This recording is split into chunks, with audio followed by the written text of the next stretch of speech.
રાકેશ હિરપરા, નેતા વિપક્ષ, નગર પ્રાથમિક શિક્ષણ સમિતિ સુરત। આજરોજ નગર પ્રાથમિક શિક્ષણ સમિતિની સામાન્ય સભા યોજાઈ।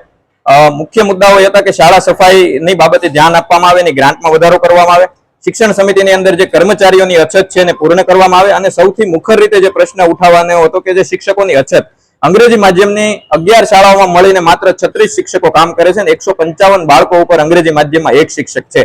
તો આ બાબતે અવાજ ઉઠાવ્યો અને સાથે સાથે નગર પ્રાથમિક શિક્ષણ સમિતિના બાળકોને જે નોટબુક આપવામાં આવી છે અને એ નોટબુક ઉપર 5 ફોટાઓ છે, 5 ભાજપના સંગઠનના, જોકે સંવૈધાનિક હોદ્દાઓવાળા ફોટા છે, પણ સિલેક્ટેડ એવા ફોટાઓ રાખવામાં આવ્યા છે કે જે ભાજપના સંગઠનના હોય।